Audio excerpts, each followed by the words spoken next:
प्रिय छात्रों दोस्तों, आप सभी को बहुत-बहुत स्वागत है अपने YouTube channel BK superfast class पर।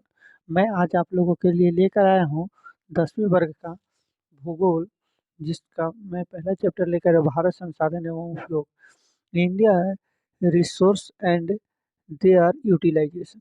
अतः लौह अयस्क किस प्रकार का संसाधन है? तो यह एक नवीकरणीय संसाधन है। क्या आप जानते हैं नवीकरणीय संसाधन? मैं बताता हूँ। नवीकरणीय कहने का मतलब हुआ कि वैसा स्रोत जो पृथ्वी से कभी समाप्त नहीं होगा, पृथ्वी से कभी समाप्त न हो, वैसे संसाधन को हम नवीकरणीय के श्रेणी में हम रखते हैं। जिसका जैसे एग्जाम्पल पूछेगा आपको एग्जाम में, तो सूर्य, पानी, मिट्टी, ये सभी पृथ्वी से कभी समाप्त नहीं होगा। ये सब नवीकरणीय स्रोत के अंतर्गत आ जाएंगे। समझ में आ गया? ज्वारीय ऊर्जा किस प्रकार का संसाधन है? तो पुनः पूर्ति योग्य संसाधन। कहने का मतलब हुआ कि एक बार तो उपयोग कर ही लिए, साथ में जो आवश्यकता पड़ने पर हम इसका पुनः दोबारा भी उपयोग कर सकते हैं। नहीं, प्रश्न संख्या 3 कहता है सभी प्राकृतिक प्रदत्त जैव अजैव तथा तत्व कहलाते हैं प्राकृतिक संसाधन कहलाते हैं। वैसा संसाधन जो प्राकृतिक प्रदत्त होता है, जैसे पानी प्राकृतिक संसाधन है जिसको हम नहीं बना सकते, जो एक प्राकृतिक पद्धत के अनुसार वो हम लोगों को दिया गया है। जैसे मानव द्वारा विकसित किए किए संसाधन को हम कहते हैं प्राकृतिक, मानव द्वारा विकसित किए गए संसाधन को कहते हैं गलत, इसे मानव निर्मित संसाधन कहते हैं।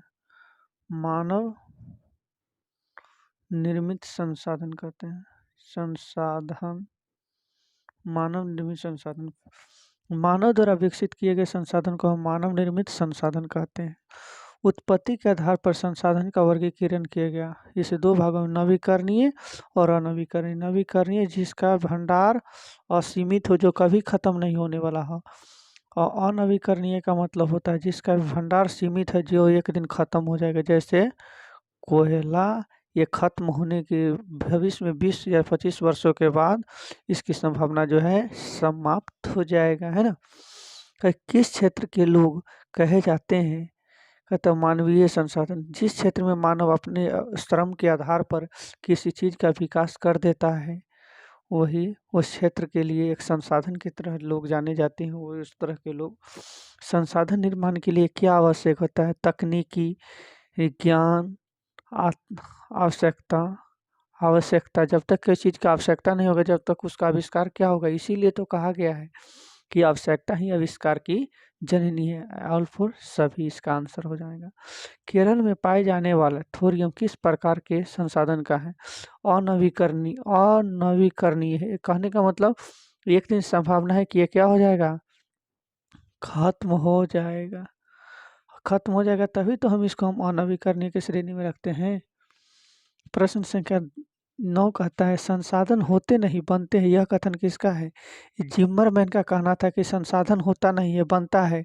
जब किसी चीज की आवश्यकता होती है तब उसका हम विकास कर लेते हैं अपने जीवन में, ठीक ना। पर्यावरण दिवस कब मनाया जाता है? 5 जून के पर्यावरण दिवस मनाया जाता है। 8 मार्च को महिला दिवस मनाया जाता है। और कल ही जो 15 जनवरी था, 15 जनवरी को जो है 15 जनवरी को हम आर्मी दिवस के रूप में मनाए थे, है ना। कहा जाता है हमारे पास पेट भरने के लिए बहुत कुछ है, लेकिन पेट भरने के लिए नहीं। यह विचार किसने का था एवं चिंतक था? यह महात्मा गांधी, जिसे राष्ट्रपिता के नाम से, राष्ट्रपिता, राष्ट्रपिता एम के गांधी के नाम से जानते हैं। किस सम्मेलन को विश्व पर्यावरण सम्मेलन के नाम से जाना जाता है? द्वितीय पृथ्वी सम्मेलन को विश्व पर्यावरण सम्मेलन के नाम से जाना जाता है। कोयला किस प्रकार का संसाधन है? तो यह एक अनवीकरणीय संसाधन है। अनवीकरणीय कहते किसको है? कि वैसा संसाधन जिसका समाप्ति एक दिन इस पृथ्वी से हो जाना तय है। जैसे अभी कुछ ही देर पहले क्या लिखे हैं? कोयला, कोयला ये क्या है? अनवीकरणीय संसाधन के श्रेणी में आते हैं। प्रश्न संख्या 15 कहता है, भारत में भूमि उपयोगी संबंधी आंकड़ों कौन कौन रखा गया। भूमि सुधार विभाग। भूमि सुधार विभाग का मतलब हुआ कि कितने क्षेत्रों में हमें फसल उगाना चाहिए, कितना में अपना आवास बना सके, जिससे कि मैं अपने परिवार के साथ गुजर बसर आसानी तरीका से जो है कर सके, है कि नहीं। मृदा की सतत गुणवत्ता बनाए रखने के लिए आवश्यक होता है जल का संचयन, भूपृष्ठीय जल का संरक्षण, भूमिगत जल की पुनर्पूर्ति का प्रबंधन। बात सही है। वर्षा जल का संचयन, जैसे हमें उस पानियों को बर्बाद नहीं करना चाहिए, अपने घर के आसपास या कहीं भी एक गड्ढा के समान खोद देना चाहिए। अब पानी का जमाव उसमें हो जाएगा, वो रोज रिस कर पृथ्वी के अंदर चला जाएगा और भौम जल की सहायता से उसको हम पुनः जो है नलकूप की सहायता से पृथ्वी के ऊपर हम आसानी से प्राप्त कर लेंगे, है नहीं। भूपृष्ठ जल का संरक्षण करना चाहिए और जल हम अपने जीवन में इस संरक्षण करने की आवश्यकता है। एक समय कभी ऐसा आएगा कि हम जल के लिए तड़प तड़प कर मरेंगे, तो अगर हम खुद हम समझदार हो जाएंगे तो हमारे आने वाले पीढ़ी खुद उनमें ज्ञान हो जाएगा और वो भी जल के संरक्षण करना शुरू कर देंगे, नहीं। कहते भूमिगत जल की पुनर्पूर्ति, और जब हम उस जल का संरक्षण करे रहेंगे तभी तो हम वो, जैसे अगर आज हम आपको पढ़ा रहे हैं इसका पीछे का क्या है, वो हमारे अंदर स्टोर नॉलेज है, उस स्टोर नॉलेज को हम आपको दे रहे हैं। उसी तरह जब हम जल को संरक्षित करके रखेंगे तो आने वाले पीढ़ियों को उतनी कठिनाइयों का सामना करना नहीं पड़ेगा और वो आसानी तरह से जीवन अपना जी लेंगे।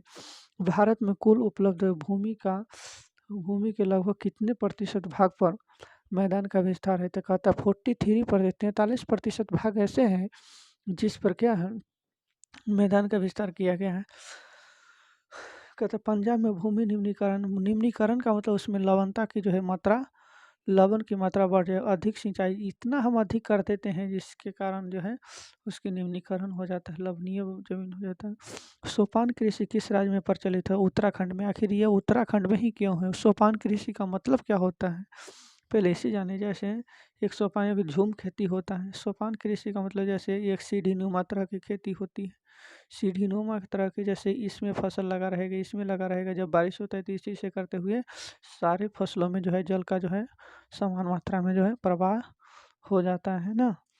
कहते हैं मरुस्थलीय मृदा का विस्तार निम्न में से कहाँ होता है। राजस्थान में। मरुस्थलीय का मतलब जहाँ बालू ही बालू हो, क्या हो, और इस तरह के जो है यहाँ गर्म फसल, गर्म गर्म फसल जो है अधिक मात्रा में, जैसे क्या बोलते हैं खजूर वगैरह, ये आदि इस तरह का, जैसे जितने भी गर्मीला गर्म मसाला होता है, जैसे उस तरह मेढक के प्रजनन को नष्ट करने वाला रसायन को क्या एंड्रीन, एंड्रीन रसायन। जैसे गंगा नदी, गंगा सफाई परियोजना के द्वारा इस बात का पता लगा कि उसमें एंड्रीन नामक जीवाणु पाया गया है, जिससे गंगा जल जो है दूषित हो गया।